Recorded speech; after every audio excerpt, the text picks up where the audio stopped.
Alright, I'm back for more of the Mansfield Drive-In Flea Market in Mansfield, Connecticut. Let's see what else we can find. These coffee cups were interesting. I'm a big computer nerd, and they looked like they had old computers or old electronics on them, so that's something you don't see all the time.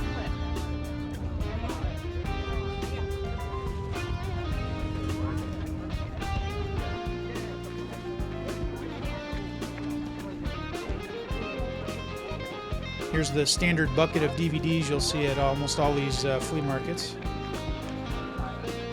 Very rarely do I see anybody ever buy just a standard DVD.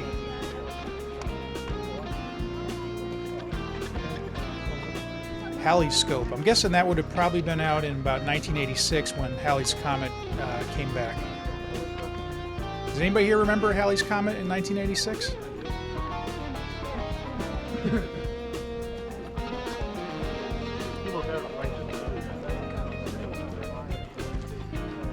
Got some cool old video games here. Got some Atari 7800 video games. Those are fairly uncommon, at least compared to 2600 games.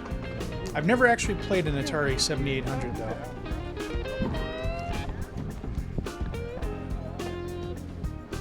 These chairs are pretty cool. I would have maybe considered buying them if they weren't cracked. There were some definite cracks in the plastic, which I can imagine if they cracked while you're sitting on them, that wouldn't be very pleasant.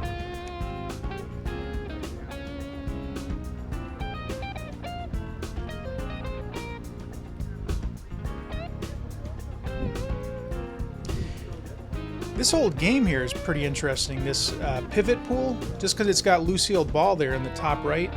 Based on her picture, I'm guessing this would have been probably late 60s, early 70s. Never heard of this though.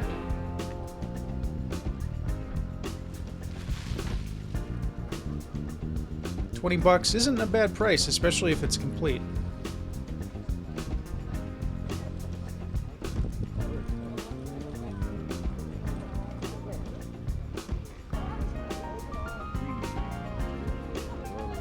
Some old police scanners there. Those definitely look like 1980s.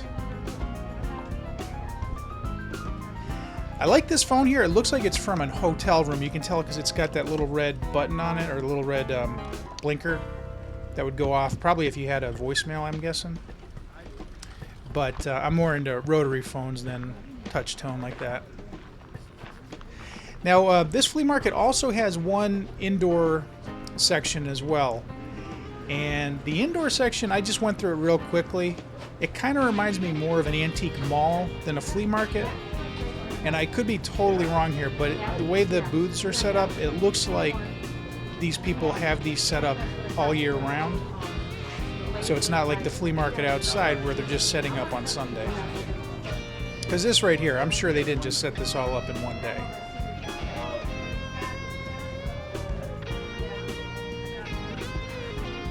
Got some old Star Trek toys there, probably from the late 90s. I have boxes and boxes of those old Star Trek toys in my storage unit, and they're pretty much worthless.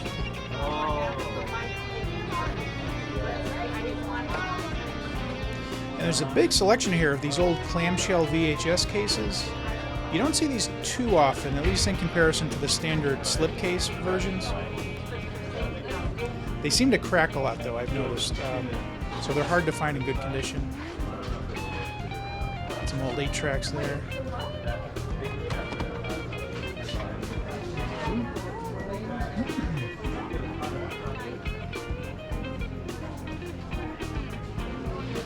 And as far as I know, this is the only food vendor at the show. And it looks like it's got your standard, probably hot dogs, hamburgers, that type of food. So nothing too fancy. And then these always catch my eye. These old arcade cabinets from the 80s. So an original Pac-Man. It's seen better days, but I'm just happy that it's still working.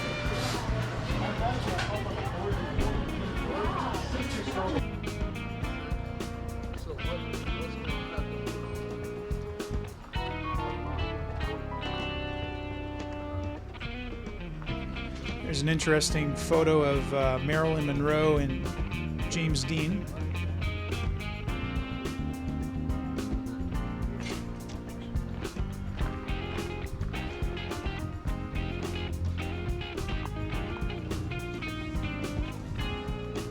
Xbox games there.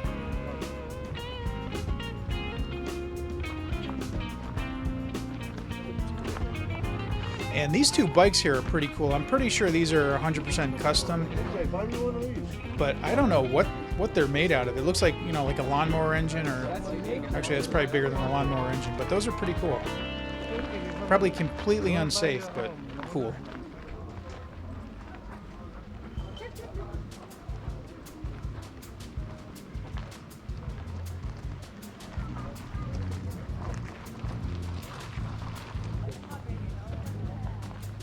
Now, this area of the flea market is basically like a little corridor that connects the first field I was in to the second field, which is the field with all the movie screens in it. So all in all, I kind of think this flea market may be bigger size-wise than the Elephant's Trunk.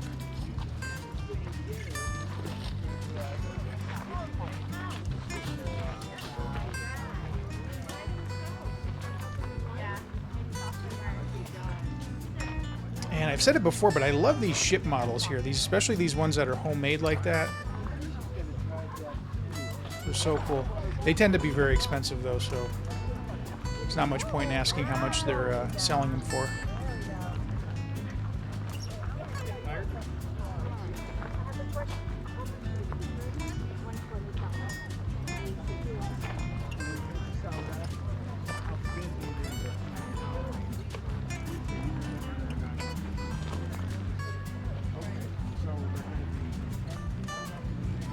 Bunch of Christmas stuff there. I'm just saying, you know. On the other hand, I'm sure that would be good too, because you got more people down there and you got things to do. And maybe I should. Another old CB radio. I don't know why, but I'm always fascinated by old CB radios, scanners, that type of thing.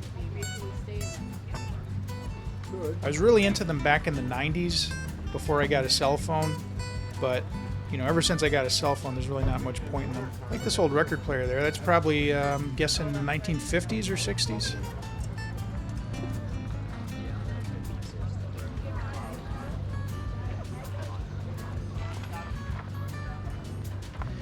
It's a nice old radio there. I think that says General Electric. The only problem is it's got that huge crack in the top of it. I actually do have an old radio similar to that. The only problem is it does work, but you get an electric shock every time you touch it. And I'm not sure exactly why that is, but it's probably not too safe.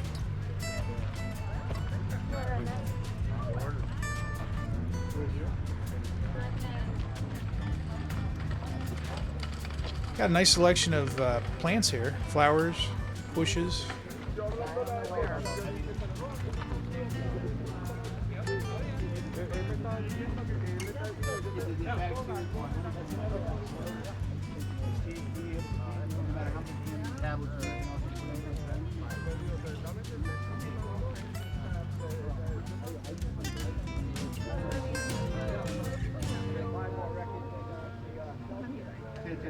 It's supposed to be an antibacterial side, but there's something about it when you put it inside of the bottle.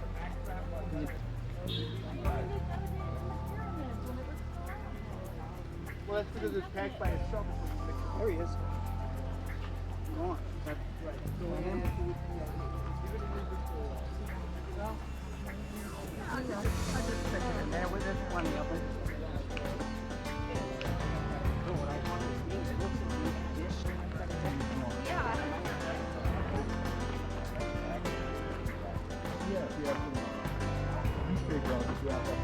Thank you.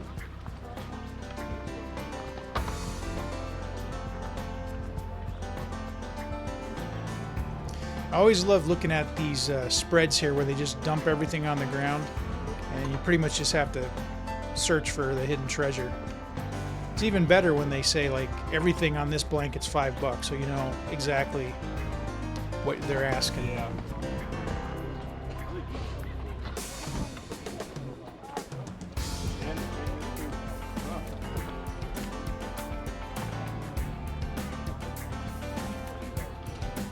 These are probably the rustiest lunchboxes I've ever seen. These must have been kept outside or like in a wet basement. the guy down there selling the same thing for $20. It's a cool old stovetop burner type thing there.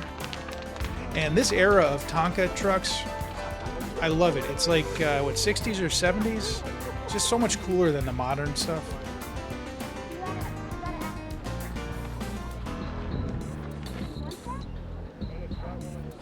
There's another one of those highway signs, which I'm always seeing. Interstate 395. I actually don't know where that is. I probably should, but where is I-395?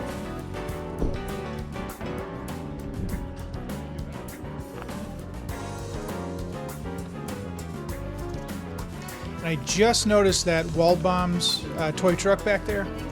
Does anybody remember Waldbaum's? I don't think they're around anymore, are they?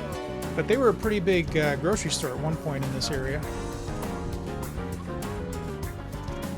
And catch the price on these Blu-rays here. He was asking $15 for those. That is what you can pay for them new.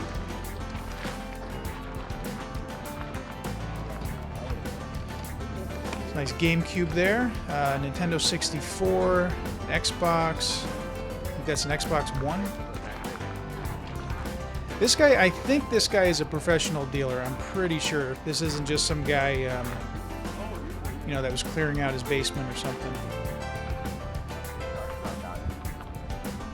And these Genesis games are pretty awesome. This is the original Sonic the Hedgehog. This is the one that came with the system, so it says not for sale. I think that one is actually worth less than the one you actually had to buy in the store, the full retail version. And that's a Sega Master System game, Thunderblade. I had that. If it had had the manual with it, I probably would have bought that one. Because its prices were actually pretty decent for these old, 35-year-old games at this point. I actually just bought a Xbox One X recently, which is actually the first video game system I've bought since the Sega Genesis back in the 90s. So now I just want to go out and buy all these old, Xbox 360 and Xbox One games to play on it. So that's my thing now. This weekend I'm going to look for Xbox 360 and Xbox One games cheap.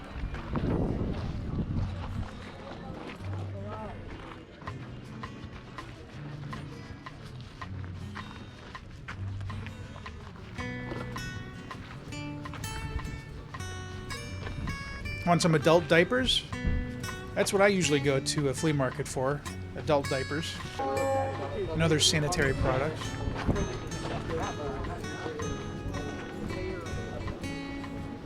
This is interesting here. This box here on the left is full of old Boy Scout books. They look like they're probably from the 1910s, 20s, 30s. I was never a Boy Scout, but I can see if you were, you would be really interested in that type of thing. Now this is one of my favorite finds at the whole show. This whole blanket here said 50% for any book here. Most of them, I don't care about. But right there, dead center, Star Wars, The Empire Strikes Back, storybook. I had that one when I was a kid, I'm pretty sure. So that would be from 1980. And it's 50 cents. I couldn't pass that up. And it's in decent condition. It's not mint, but it's pretty good. So I picked that one up right away. Just took it home and brushed off some of the dust. It was a little bit dusty, but that came right off. I don't know what it's worth, but it's worth way more than 50 cents.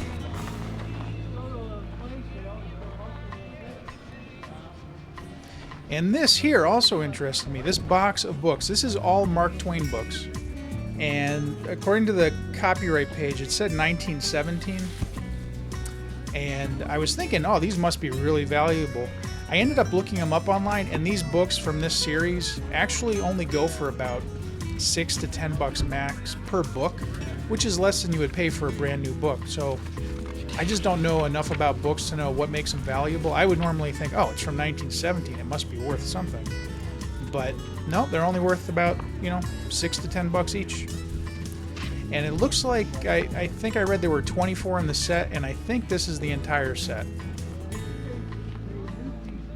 I kind of wish I'd asked them how much it was, but apparently they're not that desirable in edition of that book. Wanted that so fast. Had a nice stack here of 8mm movies. I actually don't have an 8mm projector, but I'm definitely looking for one that would play these. But none of the titles really struck me as too interesting. Okay, nice. Not sure what Blackhawk Films are. W.C. Fields, that's somewhat interesting. Yeah, great to set up in the backyard. Put them up with projectors. Oh, yeah. The Reluctant Rebel. Yeah, they're neat. No thanks. All the projectors work. I mean, they're 100%. Looks like that's a Jimmy Okay. Stewart movie. See anything that's marked, I can do better on. Yep. Yeah, I don't know what these Blackhawk 8mm films are. It must be. Oh, they have the name on the side. I didn't even see that. Yeah, every one of the But films. I don't find them is, interesting. clean, I'm more into like breaks. cartoon ones, pop culture ones that are Right. really popular. Those movies I've never heard of. Did you want to buy any of them?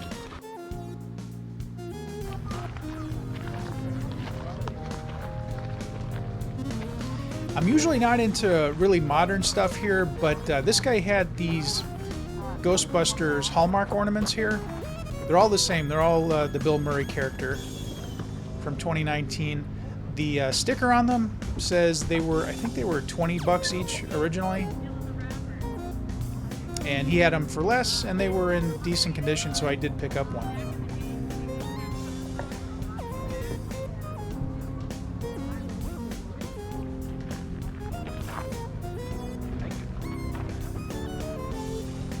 How much are the ornaments, the Ghostbuster ones? I was asking 10, but I'll knock $1 off, so $9.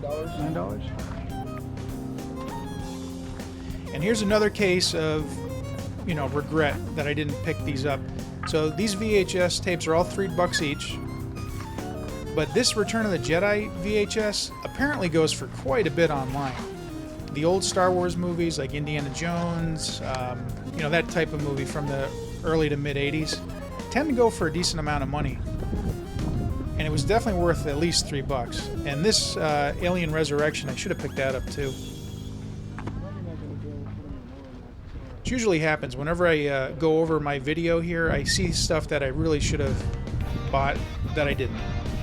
So hopefully nobody else buys it, and it'll be there the next time I'm at this show. Probably won't be though. It'll probably be long gone.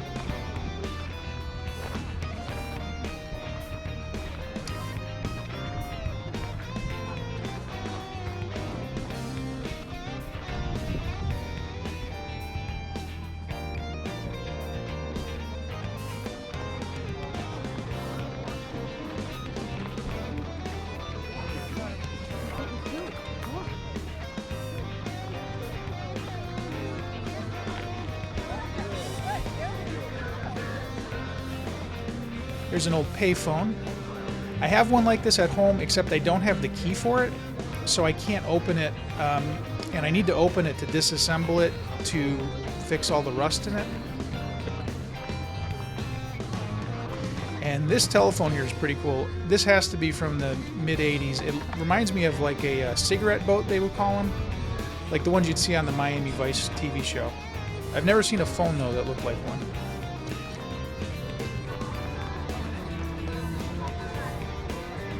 No idea what that is. Something to do with radios, I guess.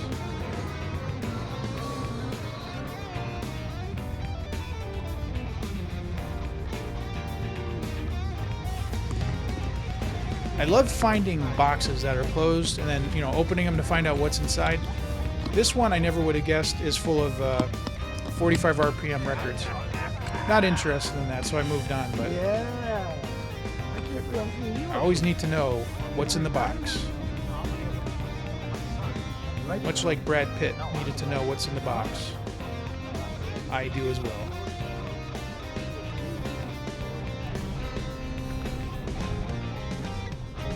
Good. And this is the final booth of the day.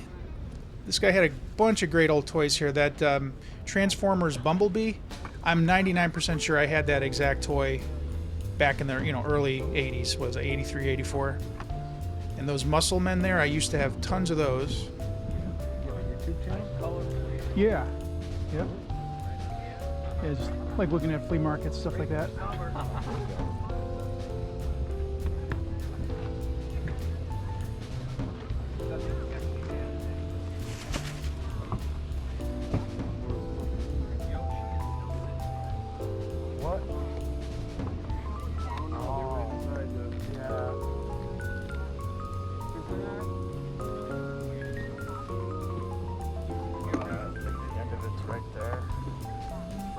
Xbox? Yeah. Original Xbox. Wow. How much you asking on that? 140. It's for hardcore gaming right there. That's for Steel Battalion. Oh, okay. It's like specific. Yeah, just that one game. Wow. Pretty cool. 140 is actually not a bad price, Thanks. but I looked online and apparently that came with a set of pedals, and I didn't see the pedals there. So if I came back and he had the pedals, I definitely would pay 140 for that. And that's it for the Mansfield Drive-In Flea Market in Mansfield, Connecticut. I'll definitely come back in the future, probably on a cooler day though. And if you like this video, please give me a thumbs up. If you haven't subscribed already, please do. It would really make my day. And I'll see you next time.